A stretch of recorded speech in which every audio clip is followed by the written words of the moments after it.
Olá, amigos e amigas do saber. Neste episódio de hoje, nós vamos falar sobre psicologia de massas.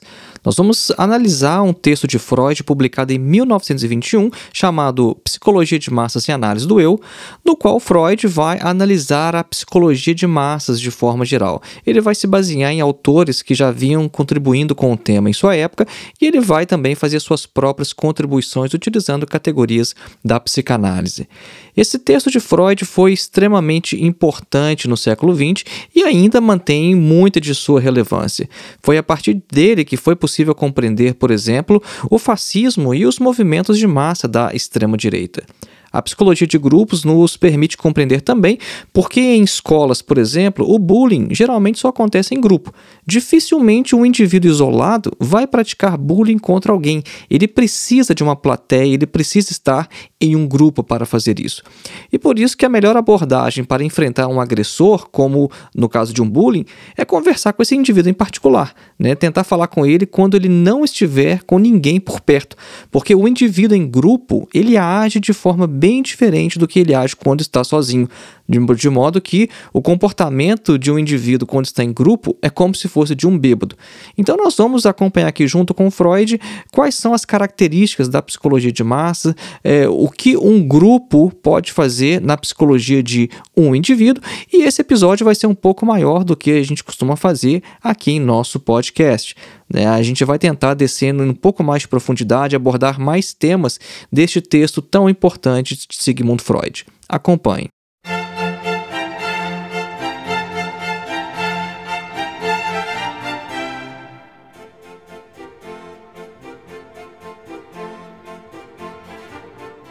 E antes da gente iniciar, um breve recado, você pode contribuir com este nosso trabalho Filosofia Vermelha, que é um podcast, também um canal no YouTube, através de pelo menos 3 formas. A primeira é através do Apoia-se. Você pode se tornar um apoiador através do nosso perfil lá no site Apoia-se. O link você encontra na descrição deste episódio. Ou então também através da nossa chave Pix. Nós cadastramos uma nessa semana e você pode contribuir então com Filosofia Vermelha através da chave Pix filosofiavermelha@gmail.com. O nosso segundo recado é que você já pode garantir o seu exemplar de nosso livro Duvidar de Tudo, Ensaios de Filosofia e Psicanálise. O nosso livro pode ser adquirido através do link que se encontra também na descrição deste episódio. Esta obra é uma coletânea com mais de 80 textos de filosofia, psicanálise, sociedade e religião que eu escrevi ao longo de aproximadamente 15 anos e que foram publicados originalmente em meu blog. Para mais informações, acesse o link que está na descrição, lá tem um vídeo e tem também um texto explicando um pouco mais sobre a obra. E o nosso terceiro e último recado é sobre o nosso curso de introdução à filosofia, dos pré-socráticos a Sartre. O nosso curso tem mais de 14 horas de duração, é um curso sem data nem de início nem de término, de modo que você pode estudar no seu tempo, no seu ritmo, e é um curso que oferece também certificado ao final. O objetivo do curso é colocar você em contato direto com alguns dos principais textos de toda a história da filosofia e te oferecer uma visão panorâmica dos principais períodos e dos principais pensadores. E se você aproveitar o nosso cupom de desconto, você consegue adquirir o curso por apenas R$ 22,90, um pagamento único para ter acesso vitalício a este curso. Mais informações no link que está também na descrição deste episódio. Voltemos então ao nosso tema, Psicologia de Massas e Análise do Eu. O Freud inicia esse texto dizendo que a diferença entre psicologia individual e social, ou psicologia de massas, ela perde cada vez mais a sua importância à medida que a gente analisa o assunto. Porque, de forma geral, a gente pode dizer que a psicologia individual ela é, desde o início e ao mesmo tempo, também uma psicologia social, em um sentido mais amplo do termo. Porque os relacionamentos que a gente tem desde a tenra infância com os nossos irmãos e pais, por exemplo, eles já são sociais, de modo que não é possível separar a psicologia individual da psicologia social. A diferença entre os dois tipos de psicologia seria em relação ao número de pessoas pelas quais o indivíduo é influenciado. Poucas pessoas, ou seja, apenas o círculo mais próximo, ou então muitas pessoas que são as massas. A psicologia de massas, então, ela trata do homem enquanto membro de uma tribo, de um povo, de uma instituição ou de um determinado grupo de pessoas que se organiza em uma massa em um determinado período e com determinado propósito. Então, a tese inicial de Freud é que a pulsão que nos leva à vida em sociedade, ela não é algo inato e indivisível, mas que tem suas origens nos círculos mais próximos do indivíduo, como na família. O Freud ele não foi o fundador da psicologia de massas. Outros autores já haviam se ocupado do tema antes, especialmente o Gustave Le Bon, em sua obra Psicologia de Massas, a qual Freud vai dedicar o segundo capítulo de seu texto. Acompanhando as reflexões do Gustave Le Bon, o Freud vai afirmar que o indivíduo, quando ele está sob influência de um grupo, ele sente, pensa e age de forma bem diferente do que se ele estiver sozinho. E uma psicologia de massas ela deve então responder a 3 perguntas. Primeiro, o que é uma massa? Segundo, como ela é capaz de influenciar a vida psíquica do indivíduo? E terceiro, em que consiste as alterações psíquicas pelas quais o indivíduo passa? Então, primeira coisa, a massa ou grupo é uma entidade provisória que é formada por elementos heterogêneos que se uniram por um momento só e deram origem a uma nova entidade. E aí o Freud faz uma relação com as células no organismo. Ele fala que as células elas também se unem para formar um ou outro ser com propriedades totalmente distintas das que elas próprias possuíam. Então, esses elementos heterogêneos, eles vão se afundar, eles vão se confundir em uma homogeneidade, tão logo o grupo é formado. E resta explicar também de onde vem essa capacidade das massas de reduzir a autonomia dos indivíduos que lhe constituem. A gente vai ver que essa é uma característica bem interessante dos indivíduos nas massas. Os indivíduos, eles perdem a sua autonomia. O Freud afirma, seguindo o Le Bon, que há algumas ideias e sentimentos que surgem apenas em indivíduos participantes de um grupo. Então, como o indivíduo antes não tinha essas características, o Le Bon ele busca identificar como que elas surgiram e identifica 3 momentos. O primeiro é um sentimento de poder invencível que o indivíduo adquire ao ser participante de um grupo. E esse poder lhe permitiria satisfazer pulsões que, de forma individual, não alcançariam gratificação. E a sensação de anonimato também proporcionada pela massa. Isso faz também desaparecer um sentimento de responsabilidade que, em situações normais, inibe o indivíduo. Um segundo momento é o do contágio, da influência, a qual faz com que o indivíduo ele facilmente ceda os seus interesses pessoais em nome da coletividade.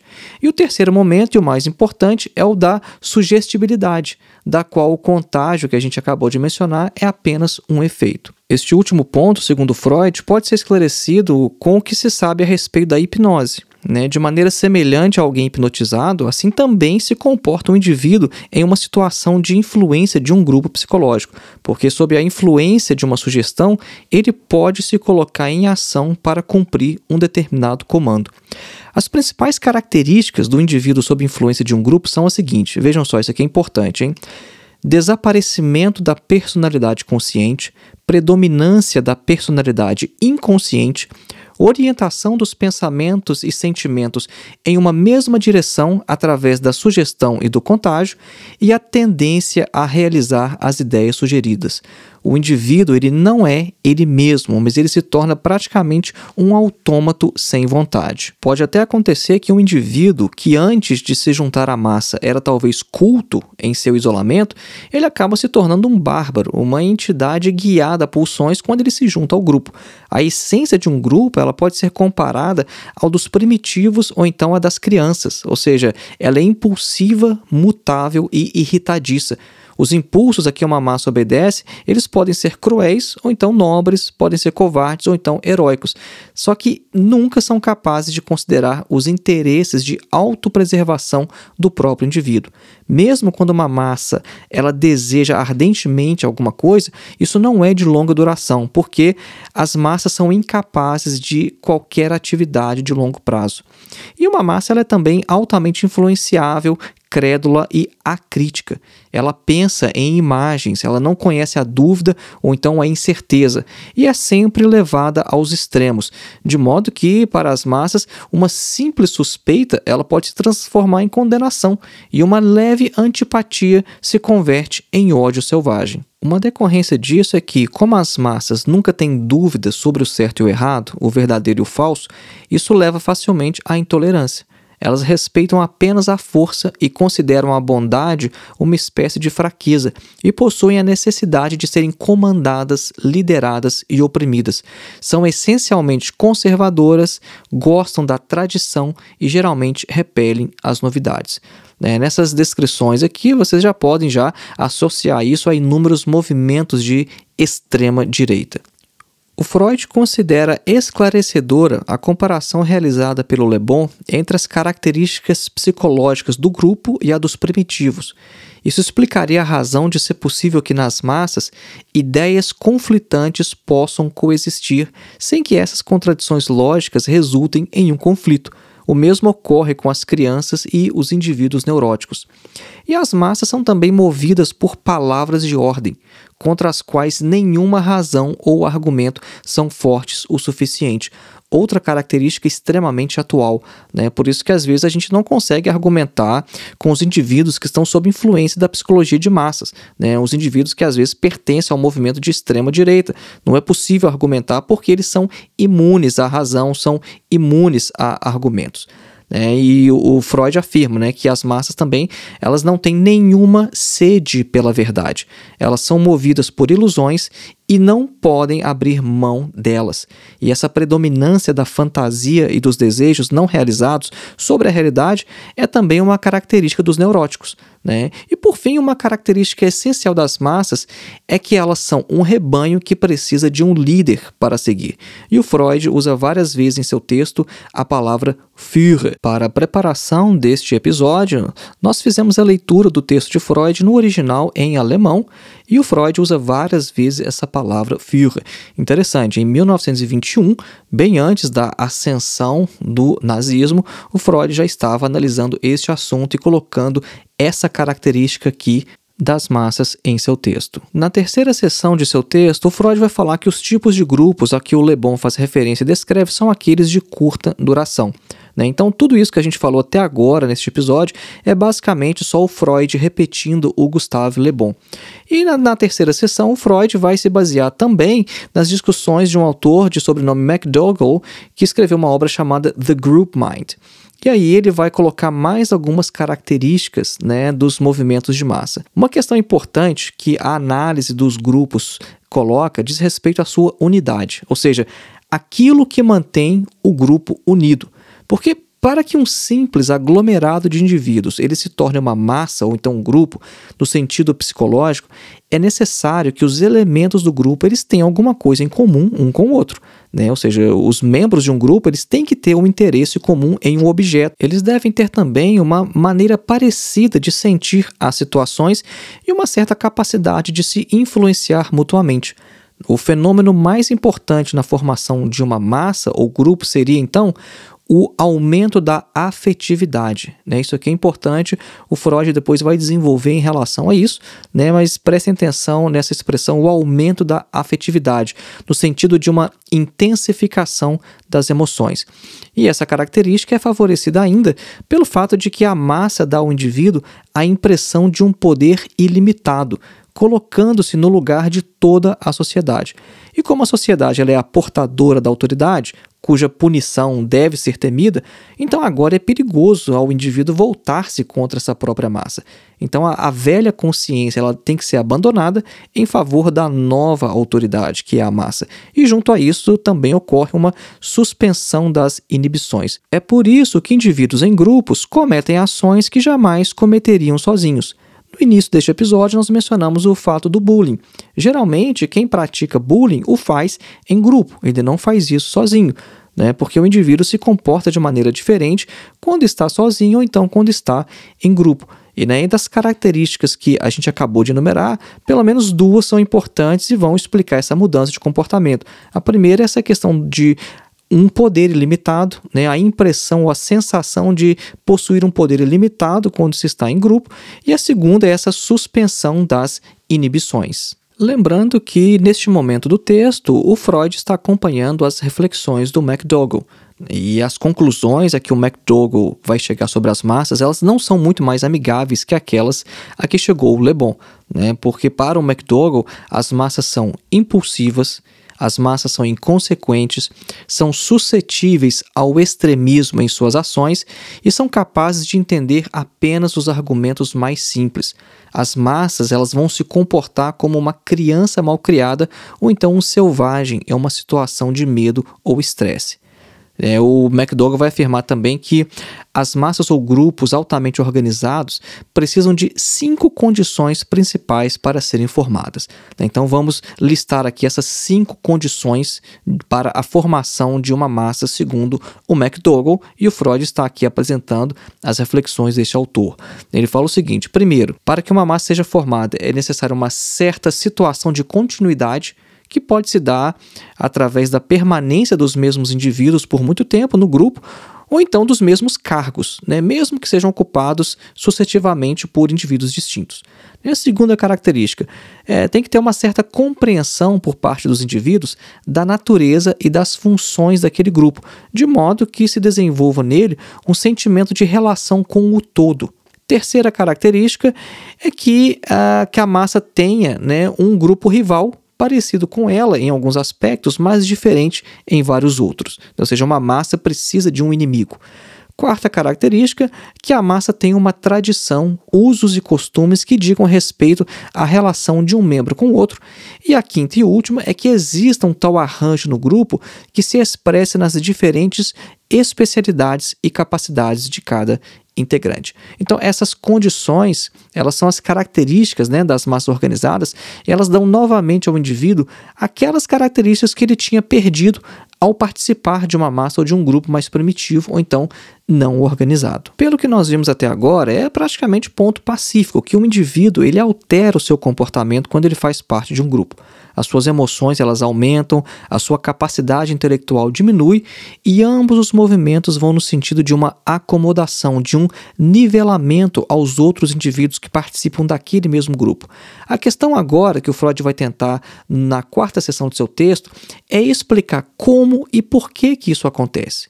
Porque as propostas oferecidas por autores da sociologia, elas sempre recorrem ao conceito, né, que o Freud vai chamar de o conceito mágico de sugestão, né, mesmo quando este conceito aparece sob outro nome. O Le Bon, por exemplo, frequentemente vai reduzir tudo a 2 únicos fatores: a sugestão recíproca e o prestígio do líder. Então agora o Freud vai começar a aplicar alguns dos conceitos da psicanálise a essa discussão sobre a psicologia das massas. Porque ao invés dessa vaga ideia de sugestão, o Freud vai apresentar o conceito psicanalítico de libido para tentar explicar de maneira mais apropriada a psicologia das massas.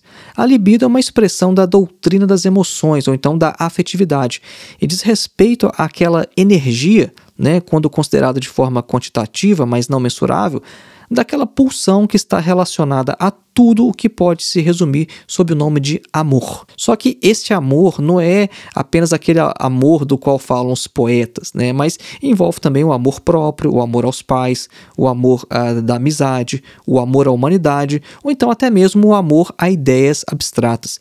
O Freud afirma que o Platão chamou esse amor de Eros, e também o apóstolo Paulo faz referência a esse tipo de amor ampliado. A tese de Freud é que a essência das massas reside em uma ligação libidinosa. Isso aqui é chave, isso aqui é central na reflexão de Freud sobre a psicologia de massas. Mais uma vez, a essência das massas reside em uma ligação libidinosa. Tendo em vista que alguma força mantém os grupos unidos, então ninguém melhor que Eros, né, que preserva tudo no mundo em unidade, para cumprir tal tarefa e manter os grupos unidos, assim como tudo mais no mundo. Outra característica fundamental que a libido explicaria melhor que a simples sugestão do Le Bon é o fato de que o indivíduo, ao se integrar a um grupo, ele abre mão de boa parte de sua individualidade e se deixa sugerir pelos outros. E ele faz isso porque ele tem a necessidade mais de permanecer em concordância do que em oposição aos outros membros da massa. A partir da morfologia das massas, é possível perceber que elas podem ser de diferentes tipos. Só que o que interessa para Freud é a distinção entre as massas que possuem e aquelas que não possuem um líder ou Führer. E o Freud, então, vai eleger duas dessas massas para analisar no restante da obra. E as duas que ele escolheu foram a igreja e o exército. A igreja e o exército são massas que precisam de uma certa dose de coerção para manter sua unidade. Tanto em um quanto no outro existe a pretensão, ou então pelo menos a ilusão, de que há um superior que ama igualmente a todos do grupo. No caso da igreja vai ser Cristo e no caso do exército vai ser o comandante ou general. A ligação de cada membro com Cristo na igreja é o motivo da relação de cada cristão com o outro.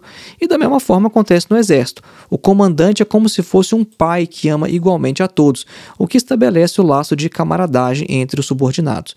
E por que o Freud escolhe justamente o exército? Porque o Freud ele analisou vários ex-soldados depois da Primeira Guerra Mundial. O Freud analisou vários casos de neurose de guerra. Então ele tinha uma certa experiência nessa análise psicológica dentro dos efeitos não só da guerra, mas também da própria psicologia de um exército. Em ambos esses tipos de massas ou grupos artificiais, cada indivíduo vai ter uma ligação libidinosa dupla, em direção ao líder, ou seja, Cristo, ou então general, no caso do exército, e em direção aos outros membros do grupo. E essa dupla relação ela é importante para explicar as transformações e a limitação da personalidade a que cada indivíduo se submete. Uma indicação de que a essência das massas reside nas ligações libidinosas é o fenômeno do pânico. No caso do exército, especificamente, o pânico ele surge quando a massa se dissolve, e a sua principal característica é de que ninguém mais ouve nenhum comando do superior e cada um age por si, sem consideração pelos outros. A ligação recíproca ela cessa e uma enorme quantidade de angústia, Freud usa a palavra Angst no alemão, uma enorme quantidade dessa angústia sem sentido então liberada. No caso de uma organização religiosa, a dissolução não é assim tão fácil de observar. O que vai ameaçar, no caso da igreja, não é exatamente o medo ou a angústia, mas impulsos de hostilidade que não podiam ganhar expressão contra aquelas pessoas que até aquele momento estavam igualmente sob o mesmo amor de Cristo. Fora dessa relação, no entanto, se encontram todos aqueles que não pertencem à comunidade de crentes, que não amam a Cristo e nem são amados por Ele. E daí a necessidade de a religião, mesmo quando é chamada de religião do amor, de se portar de forma severa contra os de fora. Então Freud afirma, vejam só que interessante, que em última instância, toda religião é uma religião do amor para aqueles que pertencem à comunidade e uma religião da crueldade e da intolerância para os de fora. E o Freud fala, olha, se a intolerância religiosa hoje não é mais tão forte quanto foi em séculos passados, isso não se deve a uma moderação dos costumes, mas a um enfraquecimento dos sentimentos religiosos e das ligações libidinosas que deles dependem. Então, às vezes, a gente, quando estuda a Idade Média, a gente percebe a caça às bruxas ou então as torturas, a Inquisição, a gente pensa, nossa, nós evoluímos, ainda bem que houve uma moderação nos costumes. O Freud fala, não é exatamente moderação nos costumes. Essas coisas não acontecem mais devido a um enfraquecimento dos sentimentos religiosos. Então nós acabamos de ver qual a importância da ligação libidinosa para caracterizar uma massa. Isso aí é o que vai ajudar a distinguir uma massa de um simples aglomerado de pessoas. Porque quando não há ligações libidinosas entre os membros, não se pode falar que há propriamente uma massa formada. Interessante que o Freud vai utilizar um exemplo do Schopenhauer em relação a isso. O Schopenhauer faz uma alegoria bem interessante para ilustrar a ambivalência das ligações humanas e o Freud reproduz isso em seu texto. O Schopenhauer havia contado que havia uma comunidade de porcos-espinhos que resolveu se juntar em um dia frio de inverno para que um pudesse aquecer o outro. Só que não demorou muito, no entanto, até que cada um começasse a se incomodar com o espinho do outro, o que fez então com que eles se afastassem. Só que cada vez que a necessidade de se aquecerem mutuamente surgia, vinha com ela também aquele outro inconveniente, de modo que foi necessário encontrar a distância adequada que lhes permitissem ficar juntos. Ou seja, Cada porco-espinho precisava do outro para se aquecer, mas se fica perto demais, o espinho incomoda, né? Mas se fica longe demais, também não se aquece. Então eles tiveram que encontrar ali a medida certa, né, de ficar próximo um do outro, a distância adequada. Freud vai falar então que a psicanálise ela descobriu desde cedo que cada sentimento íntimo e de longa duração entre duas pessoas tem também um fundo de sentimentos de hostilidades. Seja no casamento, na amizade ou então na relação entre pais e filhos, é possível evitar tais sentimentos, né, em nível consciente apenas em decorrência do recalcamento, né? Então, o sentimento de ambivalência ele ocorre, então, quando uma certa hostilidade é direcionada a alguém que se ama ao mesmo tempo. Então, é claro que na relação entre pais e filhos, né, existe amor, existe também hostilidade. Né? Relação marido-mulher da mesma forma, existe amor, mas existe também hostilidade. Só que quando a antipatia e a rejeição, por outro lado, elas são abertamente sentidas e declaradas, especialmente contra estranhos em nossa proximidade, isso é como uma expressão de amor próprio, de um esforço pela autoafirmação do narcisismo mesmo. É como se tudo aquilo que um indivíduo vê e é diferente dele mesmo, é como se tudo aquilo fosse uma crítica à forma como ele é e uma exigência para que ele mude. Então Freud afirma não saber explicar por que uma diferença de particularidades desencadeia uma sensibilidade tão grande, mas que é indiscutível que nesse comportamento dos seres humanos há uma tendência, uma disposição, uma prontidão ao ódio. É por isso que o Freud vai discutir depois sobre a questão do narcisismo das pequenas diferenças, né, que é a questão que está por base ali da explicação psicanalítica do racismo, por exemplo. Né, às vezes o indivíduo vai pegar uma característica tão pequena, tão irrelevante e vai transformar isso numa coisa de amplitudes enormes, de amplitudes grotescas. Né, isso está relacionado com essa questão de que o indivíduo, às vezes, quando ele vê algo diferente de si, é como se fosse uma crítica, ou seja, não é igual a mim, então está me criticando, então eu não posso aceitar isso. Aí o narcisismo do indivíduo fala mais alto e cria essa rivalidade, essa hostilidade. O fato interessante é que essa intolerância, ela desaparece no seio de uma massa, seja de forma temporária ou então permanente. Os indivíduos se comportam em um grupo como se fossem iguais e toleram as características diferentes dos outros membros. Essa limitação ou então redução do narcisismo, ela pode surgir apenas através da ligação libidinosa a outras pessoas. O amor próprio, ele encontra uma limitação apenas no amor ao outro, no amor aos objetos. Desde a tenra infância, a libido se direciona à satisfação de nossas necessidades vitais e escolhe como objeto, por isso, aquelas pessoas que as satisfazem, né? Então, principalmente as mães, ou então, antigamente, na época do Freud, né, tinha isso, as amas de leite ainda. Então, a limitação do narcisismo que nós encontramos no interior de um grupo, mas não fora dele, é mais uma indicação, segundo Freud, de que a essência de uma massa reside nas ligações libidinosas de uns membros com os outros. Agora, resta esclarecer ainda que tipo de ligação libidinosa é essa, já que nesse caso não seria possível afirmar, né, como nos casos de neurose, que se trata de pulsões buscando satisfação sexual direta.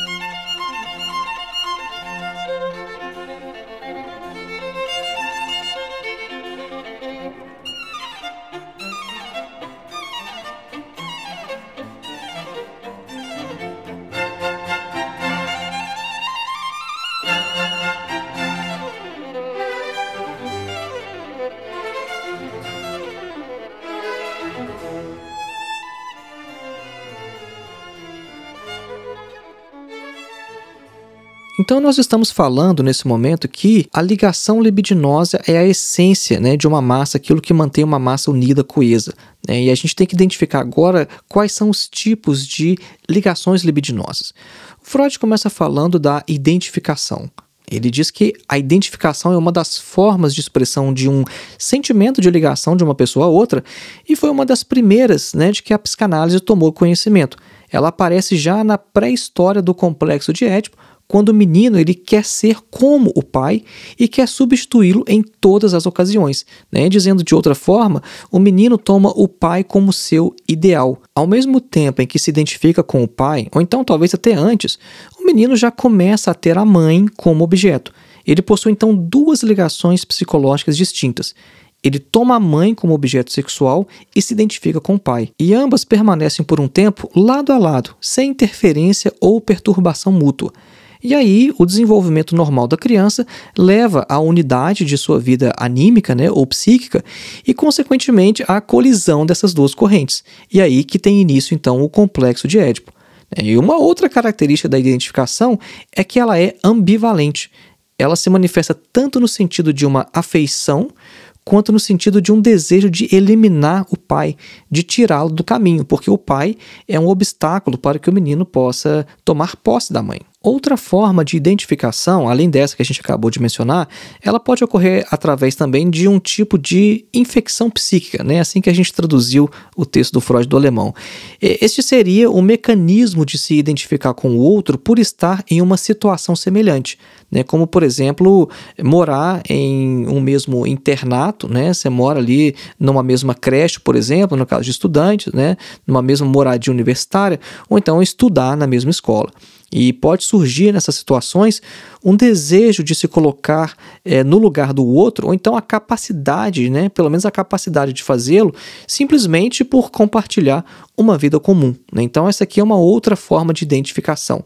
Às vezes a gente se identifica com o outro porque compartilha uma vida semelhante. Então a gente pode resumir as formas de identificação em 3 pontos. Primeiro, a identificação é a forma primária de ligação afetiva a um objeto. Segundo, a identificação se torna regressivamente uma substituição para uma ligação objetal libidinosa, né? Como se fosse uma introjeção do objeto no próprio eu. E terceiro, a identificação pode surgir também em relação a qualquer pessoa que não é objeto da pulsão sexual e com a qual exista alguma semelhança ou característica comum. Nesse caso, quanto mais em comum com o indivíduo, mais efetiva é a identificação parcial. A ligação entre os membros de um grupo, então, vai ser do terceiro tipo que a gente acabou de mencionar. Essa ligação ela se dá através de uma característica comum afetiva entre eles, e o Freud fala que a gente pode suspeitar que essa característica é a relação com o líder, com o Führer. E, além disso, é preciso ainda investigar uma outra forma de identificação sem a qual a gente não pode avançar na compreensão da psicologia de massas. Porque existe também uma identificação com o objeto que o indivíduo perdeu ou do qual abriu mão, né? E o Freud vai usar essa breve reflexão aqui, né, para mencionar que este é o caso, né, da homossexualidade masculina, né? Não de forma geral, mas pelo menos de alguns casos, né? Ele diz que a identificação é desse tipo, né? O menino ele se mantém com uma fixação intensa em sua mãe até muito mais tarde na vida.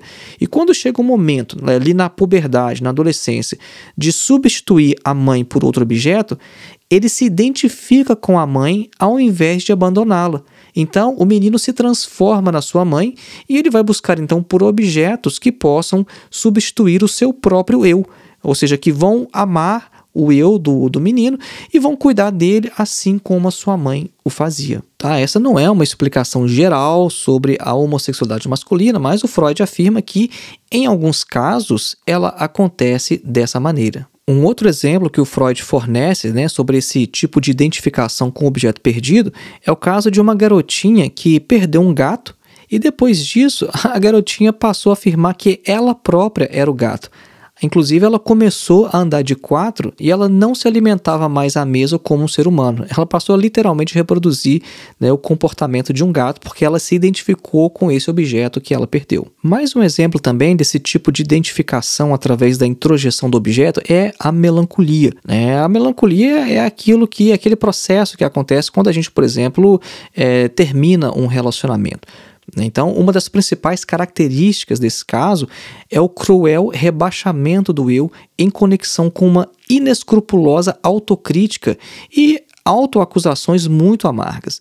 O Freud afirma que as análises descobriram que essas opiniões, né, e essas acusações, elas vão se dirigir, no final das contas, não ao próprio indivíduo, mas ao objeto perdido, né? Porque o que acontece é que o Freud já havia mencionado isso em outros de seus textos, é que quando o indivíduo ele está melancólico porque perdeu um objeto, né, ou seja, ele terminou um relacionamento, ele faz duras críticas a si mesmo, né? Mas a análise vai mostrar que, no final das contas, essas críticas, na verdade, elas são dirigidas ao objeto perdido. Elas são uma espécie de vingança do eu sobre o qual as sombras do objeto recaíram, né? E afirma que de especial interesse, né, para a psicologia das massas, que é o que a gente está estudando aqui neste episódio, é o fato de o eu ele se dividir em duas partes e uma se enraivecer contra a outra. Porque uma dessas partes ela foi modificada pela introjeção do objeto e o contém, enquanto que a outra é a instância que inclui a consciência moral, no alemão a Gewissen, né, que é uma instância crítica do eu e que também, nas circunstâncias normais, exerce essa crítica, só que não da forma injusta que o faz em períodos de melancolia. Essa instância que a gente acabou de mencionar e que é responsável por exercer a consciência moral, ela é chamada de ideal do eu, né? Ela se separa do eu, que o eu que a gente está usando aqui, né, a gente está traduzindo do alemão porque é a palavra ich, né, que é o pronome mesmo para eu. A gente tem no Brasil a tradição de chamar de ego, superego, id, né? Porque a tradução no Brasil acompanhou mais a tradução inglesa, né? Mas no alemão o que o Freud usava é o termo para eu mesmo, né? Então, quando a gente está usando aqui eu, é no sentido de ego, né? Para quem já conhece um pouco Freud, está acostumado com a tradição em português do Brasil, que é baseada na edição inglesa, né? Então, voltando aqui, essa instância, né, o ideal do eu, ela se separa do eu e entra em conflito com este, e ela é responsável pela autovigilância, né, pela censura também nos sonhos e, em partes, também pelo recalcamento, né, sobre o qual ela tem grande influência. O ideal do eu é a herança do narcisismo originário, né, no qual o eu infantil ele bastava a si mesmo. E à medida que a criança cresce, esse ideal do eu vai tomando para si as exigências do ambiente que o eu não pode satisfazer, de modo que o eu possa permanecer satisfeito consigo mesmo. Então existe ali uma distância entre o eu e o ideal do eu, ou seja, aquilo que eu sou e aquilo que eu pretendo ser. Mas o Freud fala que essa distância ela vai variar de indivíduo para indivíduo. Alguns minutos atrás nós mencionamos sobre a questão da libido, nós falamos também sobre o amor, né? Até que a gente mencionou a questão, né, do Platão, do Eros, né, no apóstolo Paulo, a gente falou um pouco disso. Agora é hora da gente voltar nessa questão e aprofundar um pouco mais. O Freud afirma que o termo amor ele é utilizado às vezes para designar fenômenos ou então circunstâncias que nos fazem questionar se a aplicação do termo, naquele caso, realmente procede. Porque em uma série de casos, aquilo a que se dá o nome de Verliebtheit, né, que eu traduzi aqui por apaixonamento, é apenas ocupação de um objeto por parte da pulsão sexual para satisfação direta. Ou seja, é aquele amor direcionado basicamente só ao sexo, a gente pode assim dizer, né? E o Freud diz que é o que geralmente se chama de amor carnal. Só que tal situação libidinosa, ela raramente vai se manifestar assim de forma tão simples e direta. Porque no desenvolvimento da vida amorosa humana, há ainda um segundo momento. Porque no primeiro, que é finalizado quando a criança completa aproximadamente 5 anos de idade, a criança encontrou um objeto de amor em um dos pais, no qual todas as suas pulsões sexuais unificadas eram satisfeitas. Só que o recalcamento que entra então em operação vai obrigar a criança a abandonar a maioria desses objetivos sexuais infantis e vai deixar para trás uma profunda modificação do comportamento com os pais. A criança ela permanece ligada aos pais, só que com as pulsões inibidas. E os sentimentos que eles possuem pelos pais agora, né, são de ternura, de carinho. Só que no inconsciente, aquelas correntes de amor físico, carnal, ainda permanecem. Aí vem a puberdade. Na puberdade aparecem novas e intensas correntes que vão buscar gratificação sexual. Em algumas situações adversas, elas permanecem como uma corrente apenas física e separada dos sentimentos afetuosos. São aqueles casos conhecidos em que o homem, por exemplo, ele tem uma inclinação lírica, assim, por assim dizer, por mulheres altamente cobiçadas, mas que, no entanto, não vão lhe atrair enquanto objeto sexual. Só que na maioria dos casos, né, todavia, o Freud vai dizer, o que acontece é uma síntese dessas correntes, né, de modo que sua relação com o objeto compreende tanto as correntes físicas sensórias como as não sensórias ou celestiais, né, o termo que o Freud vai usar aqui, né? Então esse caso é muito conhecido, né? Às vezes o indivíduo tem uma atração de fato lírica por uma determinada mulher, mas tem atração sexual por outro tipo de mulher, e às vezes acontece, né, dessas duas formas, dessas duas correntes não se encontrarem no mesmo objeto, no mesmo tipo de mulher. Então percebam que a gente está entrando aqui em vários conceitos psicanalíticos, né? Porque o título da obra é Psicologia de Massas e Análise do Eu. Né? A obra não vai falar somente de psicologia de massas, né? Vai falar também da análise do eu, porque o eu é parte da massa e é necessário, então, investigar essa relação do eu, do indivíduo, com o grupo ao qual ele faz parte. Então, é necessário a gente passar por todos esses conceitos psicanalíticos, né? E para o nosso estudo, né, especificamente de psicologia das massas, uma das características mais importantes nessa situação de apaixonamento que a gente acabou de mencionar é o fato de que o objeto amado, ele dispõe de uma certa liberdade de crítica, porque as suas propriedades ou então características, elas são estimadas como tendo um valor muito maior do que aquelas de outras pessoas, ou mesmo em comparação com o próprio objeto quando ele ainda não era amado.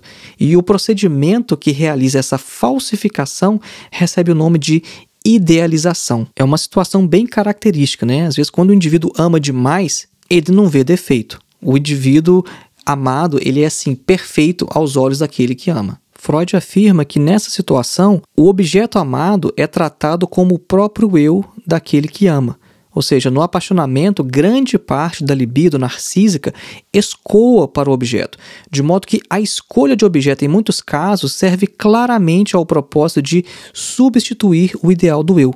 Ou seja, o indivíduo ama por causa da perfeição, da completude que o próprio indivíduo gostaria de alcançar para si mesmo. E ele vai alcançar essa perfeição através desse meio indireto, satisfazendo assim seu próprio narcisismo. São vários casos, né, de que um indivíduo gosta do parceiro porque o parceiro é tudo aquilo que ele gostaria de ser. E por isso ele tem ali essa sensação de completude. Né? Vai dizer que se completa. Ele admira o outro porque o outro expressa aquilo que é o seu ideal do eu. Freud afirma que os casos de autossacrifício por um amor, eles podem ser explicados por este mecanismo. Se o apaixonamento e a sobrevalorização sexual crescem, as correntes de satisfação sexual direta, elas são cada vez mais inibidas, de modo que o eu fica cada vez menos exigente, humilde, enquanto o objeto cresce, por fim, toma para si todo o amor próprio do indivíduo. Ou seja, o objeto amado, ele destrói o eu do indivíduo. E o autossacrifício é só a consequência natural dessa situação. Ao mesmo tempo em que ocorre essa devoção do eu ao objeto que ele ama, né, que não se diferencia de uma devoção a uma ideia abstrata, o ideal do eu abandona também as suas funções, de modo que toda crítica é silenciada e a consciência moral não tem mais poder algum sobre o que diz respeito ao objeto, o que pode tornar o indivíduo até um criminoso inveterado por amor. O que aconteceu nessa situação é que o objeto se colocou no lugar do ideal do eu. Então vejam só que interessante, né, como que o Freud articula esses conceitos para explicar os casos de autossacrifício no amor e por que às vezes um indivíduo pode até cometer crimes por causa do objeto amado. Aqui, no entanto, é necessário esclarecer a diferença entre a identificação e o apaixonamento, né? As duas coisas que a gente vem mencionando aqui por último, né? Porque no primeiro caso, no caso da identificação, o eu, ele se enriquece com as características do objeto que ele introjeta. Só que no segundo caso, ele se empobrece, né? No apaixonamento, ele se torna pobre, ele se entrega ao objeto e o coloca no lugar de partes importantes de sua própria constituição. Só que o Freud fala, essa forma de assim expressar o problema pode levar a um mal compreendido, porque de um ponto de vista econômico não se trata de enriquecimento ou empobrecimento, porque a gente pode dizer que no apaixonamento extremo o objeto também é introjetado. No caso da identificação, o objeto é abandonado ou perdido. No caso do apaixonamento, ele é mantido, mas às custas do eu. O apaixonamento ele apresenta as principais características de uma hipnose, né? Porque tanto a hipnose quanto o apaixonamento, eles vão apresentar a mesma submissão humilhante e a completa falta de crítica, de modo que a relação hipnótica é uma espécie de formação de um grupo, de uma massa, né? Porque a hipnose isola da complicada textura da massa um único elemento, o comportamento do indivíduo em relação ao líder. Esses pontos que a gente discutiu até aqui, eles nos permitiram então definir a constituição libidinosa das massas, né? Ou seja, uma massa é formada por um número de indivíduos que colocam um e o mesmo objeto no lugar de seu ideal do eu, e por causa disso, eles se identificaram uns com os outros em seu eu. Então, essa última parte aqui foi um pouco mais complexa, eu imagino, né? Mas isso tudo foi para a gente fundamentar essa tese do Freud de que a constituição das massas é essencialmente libidinosa.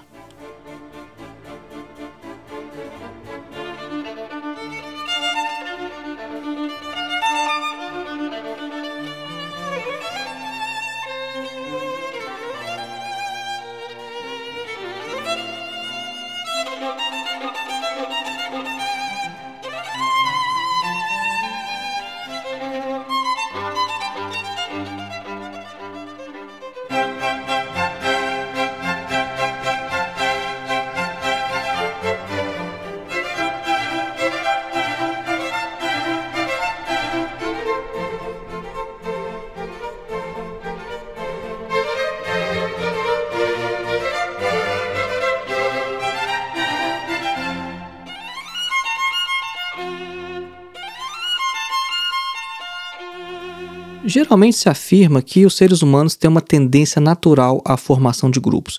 E o Freud vai analisar essa questão e vai fazer uma crítica a essa tese, né? O Freud ele vai analisar também as reflexões do autor W. Trotter, que escreveu uma obra chamada Instincts of the Herd in Peace and War, né? E o Freud vai mencionar essa obra, então, em sua discussão sobre a psicologia de massas, né? E ele vai querer saber sobre esse suposto instinto, né, de rebanho, que seria um dos fatores de formação das massas. Esse autor, o Trotter, ele afirma que os humanos, assim como os outros animais, eles possuem um instinto gregário, que eles buscam sempre se unir a uma unidade maior, e os indivíduos sentem-se incompletos quando estão sozinhos. Esse instinto, então, seria, segundo esse autor Trotter, algo primário, não podendo ser dividido ou derivado de outros fatores. O Freud afirma, no entanto, que o Trotter não considera de maneira suficiente o papel do líder na formação das massas. O instinto de rebanho, ele não deixa nenhum espaço para o Führer, né, para o líder, o qual é acrescentado à massa de maneira puramente acidental. E, além disso, esse instinto não levaria à necessidade de Deus, pois faltaria o pastor do rebanho.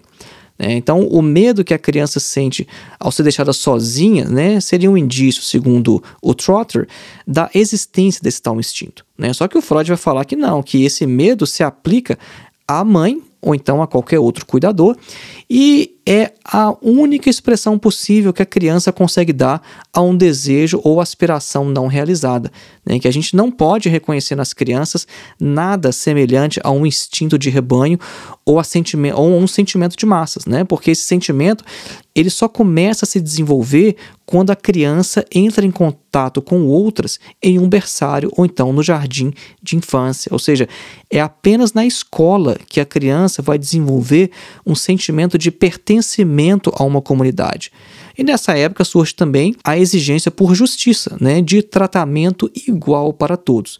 O Freud diz que se a criança ela não consegue ser a preferida do professor, pelo menos então que ninguém mais o seja. E dessa situação surge uma identificação de uma criança com as outras. E ele também cita nesse sentido, né, o caso da relação que os fãs de um artista estabelecem uns com os outros, né, o tal do fã-clube. Porque Freud diz que seria de se esperar que cada fã sentisse ciúmes um do outro, rivalizando pelo amor e pela atenção do astro, seja um astro da música, um ator, atriz, enfim.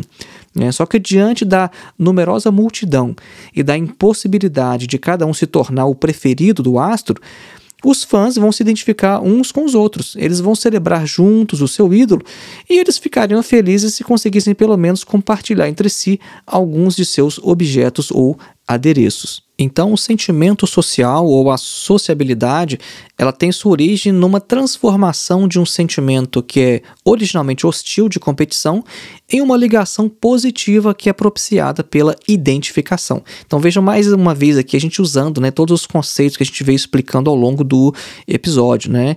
Então, mais uma vez a gente está usando aqui o conceito de identificação. Isso faz todo sentido agora quando a gente vai analisar este outro aspecto da reflexão, né, que é em relação a esse instinto gregário, né, que os seres humanos supostamente teriam e com o qual o Freud não concorda. Ele fala que não tem esse sentimento gregário original, né? Só que é importante também ressaltar que essa identificação e essa exigência de tratamento igual para todos, ela se aplica apenas entre os membros do grupo uns com os outros, mas nunca com o seu líder, né? Todos querem ser tratados da mesma forma, assim como também querem ser comandados por apenas um. Então, o Freud vai dizer: o homem não é um animal de rebanho, como afirma esse autor, o Trotter, mas o homem é um animal de horda, uma entidade individual de uma horda governada por um superior. Então vejam só a diferença que o Freud faz, né? O homem não é um animal de rebanho, ele é um animal de horda. Neste contexto, o Freud vai falar então sobre a questão da forma originária da sociedade humana, né? Coisa que ele vai explicar também em outros de seus textos, né? Ele vai dizer que essa forma originária foi uma horda primitiva governada por um forte homúnculo de poder ilimitado. Essa é a tese avançada por Charles Darwin e que serviu de base para Freud elaborar suas reflexões em Totem e Tabu, por exemplo. As massas ou grupos humanos ainda são uma imagem dessa horda originária, na qual um líder todo-poderoso governa em meio a uma multidão de companheiros iguais entre si. A morfologia das massas que a gente esboçou até agora aqui nesse episódio e as suas principais características, né, como por exemplo, desaparecimento da individualidade consciente, a orientação de pensamentos e sentimentos de todo mundo na mesma direção, a predominância dos afetos do inconsciente, etc., né? Ou seja, todas essas características, elas apontam para uma regressão na atividade psíquica, né, ou anímica, e que corresponde à mesma dessa horda originária. Então, ou seja, a massa do que a gente está falando aqui, né, quando a gente fala de massas hoje, no século XXI, essas massas são um ressurgimento da horda originária, né? Quando a gente vê essas grandes massas, principalmente de extrema-direita, como foi o fascismo, o nazismo, e como a gente vê hoje em várias outras partes do mundo, né? Ou seja, essas massas são um ressurgimento da horda originária. E assim como cada indivíduo preserva em si algo do homem primitivo, as massas também vão revelar em sua essência algo da horda primitiva. E um primeiro ponto que a gente encontra em comum é o fato de que, nas massas, os indivíduos são ligados uns aos outros, mas o pai da horda primitiva é livre. Vejam só a diferença, né? Os indivíduos, na massa, eles são ligados uns aos outros, mas o pai da horda primitiva, que hoje vai ser o líder, o Führer, ele é livre. A vontade do pai da horda primitiva não encontrava objeções, né? O seu eu era pouco libidinoso e ele não amava ninguém além de si. Ele era literalmente o Übermensch, do qual Nietzsche vai falar e do qual ele esperava apenas no futuro. O pai primitivo da horda, ele ainda não era imortal como ele veio se tornar posteriormente com a deificação. Porque ao morrer ele precisava ser substituído por um outro, geralmente seu filho, e isso requer a possibilidade de uma transição de uma psicologia de massas para uma psicologia individual. Nesse trecho aqui do que a gente está falando, essa explicação vai ficar mais clara para aqueles que já conhecem as reflexões de Freud em seu texto Totem e Tabu. Então, para quem não conhece, isso talvez seja novidade e talvez não fique tão claro numa primeira exposição, mas não se preocupe com isso, né? O essencial da questão você já compreendeu no que a gente expôs e o importante é depois entender ao final qual que é a relação disso tudo? A tese de Freud é de que essa transição de uma psicologia de massas para uma psicologia individual, ela era possível pelo fato de o pai da horda primitiva ele ter impedido aos seus filhos a satisfação de suas necessidades sexuais diretas. E tal abstinência, compelia esses filhos no sentido de uma ligação com os outros membros do grupo, a psicologia de massas. Somente aquele filho que seria o seu sucessor, somente ele tinha a possibilidade de satisfazer suas necessidades sexuais diretas e abria com isso uma saída da psicologia de massas. Então, a fixação da libido em uma mulher e a possibilidade de satisfação imediata é o que colocou fim à inibição das correntes sexuais e permitiu um aumento do narcisismo. Então, essa comparação entre as massas atuais e a horda originária, ela vai nos ajudar a esclarecer também algo sobre a hipnose e a sugestão, porque o hipnotizador, ele afirma possuir um poder misterioso que tira do sujeito a sua vontade, e o sujeito acredita nisso. Porque esse poder misterioso é o mesmo que os primitivos atribuíam como fonte do tabu, e ele vai se manifestar no caso da hipnose através do olhar. É exatamente esse olhar do chefe que os primitivos consideram insuportável. E mais tarde o Freud vai mostrar também, vai ser o olhar dos deuses para os mortais. Então Freud ele nos lembra que o Moisés, por exemplo, na Bíblia, ele não era capaz de olhar nos olhos de Deus. Como a gente está falando aqui de hipnose novamente, uma outra característica da hipnose é que o hipnotizador, quando ele ordena que o sujeito durma, ele está se colocando no lugar dos pais do sujeito. Essa ordem de dormir significa apenas que o indivíduo ele deve retirar todo o seu interesse do mundo para se concentrar apenas na pessoa do hipnotizador. E essas medidas elas despertam no sujeito hipnotizado uma herança arcaica, da qual os pais também participam, porque elas fazem ressurgir a representação de uma personalidade perigosa e todo-poderosa, diante da qual a única resposta possível é uma atitude passivo-masoquista, na qual o indivíduo ele tinha que perder a sua vontade. Então é só assim que é possível compreender a relação do indivíduo da horda com o pai primitivo. Então, as origens da massa moderna, elas podem ser encontradas na horda primitiva. O seu líder continua sendo o temido pai primitivo e a massa continua desejando ser dominada por um poder ilimitado. O pai primitivo é o ideal da massa que domina o eu no lugar do ideal do eu. Cada indivíduo ele é membro de várias massas, Então, cada indivíduo identifica o seu ideal do eu de acordo com cada uma delas para, no final, restar apenas uma quantidade de originalidade e independência. Durante esse episódio, a gente entendeu como que o indivíduo abre mão do seu ideal do eu e o troca com o ideal da massa, que é incorporado na pessoa do Führer, do líder. Então, essa clivagem entre eu e ideal do eu não é a mesma em todos os indivíduos. Ela é muito pequena em alguns, de modo que o eu ainda mantém uma boa dose de autocontentamento narcisista. E essa situação facilita a escolha do líder, porque basta que o líder possua as características típicas desse indivíduo, só que de maneira mais pura e acentuada, e passe a impressão de uma força maior e de uma liberdade mais libidinosa, para que surja a necessidade dos indivíduos de possuir um líder forte, e que sobre ele recaia um superpoder que de outra maneira ele talvez nunca poderia corresponder. E outros indivíduos cujo ideal do eu eles só puderam se personificar nesse líder após alguns ajustes e correções, esses são conduzidos de forma sugestiva através de uma identificação. Esse último ponto quer dizer basicamente o seguinte, Então, como ainda resta no indivíduo uma dose de autocontentamento narcisista, a identificação com o líder ela é mais fácil porque o líder apresenta as mesmas características que o indivíduo possui, só que passando a impressão de uma força maior, e de uma liberdade mais libidinosa.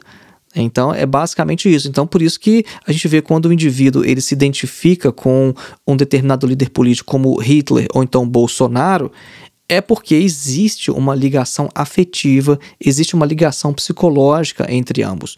É por isso que a gente tem que tomar cuidado com o indivíduo que às vezes tem uma adesão muito forte, muito intensa a um determinado líder, porque existe essa identificação. Mesmo que o indivíduo passe ali a impressão, né, de ser um indivíduo mais polido, né, um indivíduo mais educado, que não compartilha, por exemplo, daquele monte de bobagens que um indivíduo como o Bolsonaro fala, se ele tem essa identificação, é porque ele vê ali traços dele próprio. Durante o episódio, nós mencionamos também sobre essa separação entre o eu e o ideal do eu, né? E o Freud vai falar, olha, essa separação ela também não é permanente, porque as exigências e as restrições a que o eu é submetido, eles fazem com que a quebra periódica dessas limitações seja a regra. E um exemplo disso é a própria instituição do carnaval. A gente pode explicar isso de uma outra forma, né? Em outras palavras, dizer o seguinte, olha, o indivíduo não consegue viver se reprimindo o tempo todo. E é por isso que a gente tem essas janelas, né, socialmente aceitas como o carnaval, porque no carnaval pode tudo. Né? Aquilo que o indivíduo não faz o resto do ano, no carnaval ele tem uma licença para fazer. Justamente porque essa separação entre eu e ideal do eu, ela não é permanente e ela nem pode ser. Então isso é socialmente reconhecido. O Freud dá o exemplo das chamadas saturnálias, né, em Roma, né, que eram, né, licenças temporárias para excessos que não eram permitidos em outros períodos. E o seu caráter alegre vem justamente dessa liberação. Então até mesmo em Roma a gente já tinha isso como as saturnálias e a gente continua tendo isso até hoje, né, como nos carnavais. É por isso que a gente percebe que a gente não vive uma sociedade tão livre quanto parece, né? Quando fala que a gente tem toda essa liberdade, a gente, por exemplo, principalmente depois da obra de Freud, né, a gente saber tanta coisa sobre o sexo, tanta coisa sobre a nossa sexualidade, e isso de fato não mudou o comportamento. É por isso que o carnaval continua existindo, essas janelas, né, que são licenças temporárias para excessos, continuam existindo. De maneira geral, o que a gente viu nesse episódio aqui hoje é que não existe uma separação muito estrita entre a psicologia individual e a psicologia de massas ou social, né? Porque todo indivíduo ele vive ali em relação com os outros e às vezes a única coisa que vai diferenciar uma coisa da outra é a quantidade de pessoas com que uma psicologia ela vai lidar, né? Uma psicologia individual às vezes vai lidar com a relação do indivíduo com poucos indivíduos e a psicologia de massas com um número maior. Nós vimos várias características das massas e a gente pode imediatamente relacionar isso com o que a gente acompanha, né, no cenário político hoje. Nós vimos que o indivíduo, quando está sob influência da massa, por exemplo, ele sofre ali um desaparecimento da sua personalidade consciente, a gente percebe uma predominância de sua personalidade inconsciente, a gente percebe que os seus pensamentos e sentimentos são todos orientados em uma mesma direção, através da sugestão e de um contágio, e ele mostra também, ele revela uma tendência a realizar as ideias sugeridas, pela massa, de modo que o indivíduo, quando é parte de um grupo, de uma massa, ele não é ele mesmo, mas se torna um autômato sem vontade. A gente viu diversas características ali que inicialmente o Gustave Le Bon ele apresentou e o Freud o acompanha em grande parte de sua argumentação, quando ele fala, por exemplo, que a massa é incapaz de qualquer atividade de longo prazo, que as massas são muito sensíveis e são facilmente levadas à intolerância, e que as massas também elas admitem a coexistência de ideias conflitantes, assim como dos neuróticos e também nas crianças, e que as massas são também muito movidas por palavras de ordem, não tem nenhuma sede pela verdade e que elas também precisam de um líder para seguir. Depois a gente viu que as massas precisam de ter ali uma cola, uma coisa que vai lhes deixar unidas. E o Freud vai inserir aqui então diversos conceitos psicanalíticos que vão mostrar como isso acontece, vai mostrar o que na verdade deixa uma massa unida, o que faz com que os indivíduos fiquem ali ou em relação com o outro. Ele vai falar que a essência da massa é uma ligação libidinosa. E aí a gente teve um longo excurso, né, mostrando como isso acontece, falando muito sobre a análise do eu, do ich. E é por isso que a gente tratou de tantos conceitos psicanalíticos não diretamente relacionados às massas, mas à análise do eu, porque o eu ele é parte da massa, né? Então, a gente passou por vários pontos relativos a isso para mostrar como que, no final das contas, tudo está interligado, né? A psicologia individual e também a psicologia de massas ou social. Então, lembrando mais uma vez, se você quiser contribuir com a existência desse trabalho, você pode nos apoiar através do Apoia-se, o link está na descrição deste episódio, ou então você pode contribuir diretamente através de nossa chave Pix, que é filosofiavermelha@gmail.com. Você também já pode adquirir o nosso livro Duvidar de Tudo, Ensaios de Filosofia e Psicanálise. O link se encontra na descrição deste episódio. E mais uma forma de você contribuir é adquirindo o nosso curso, que tem um valor praticamente simbólico, módico, de apenas R$ 22,90 se você aproveitar o cupom de desconto, né, que é válido mais ou menos por 5 dias depois que a gente publica este episódio. Você pode obter mais informações clicando no link que está na descrição deste episódio. Nós já mencionamos que é um curso com mais de 14 horas de duração e é um conteúdo difícil de você encontrar algo semelhante na internet, principalmente por um preço tão baixo. Um grande abraço e até o próximo episódio.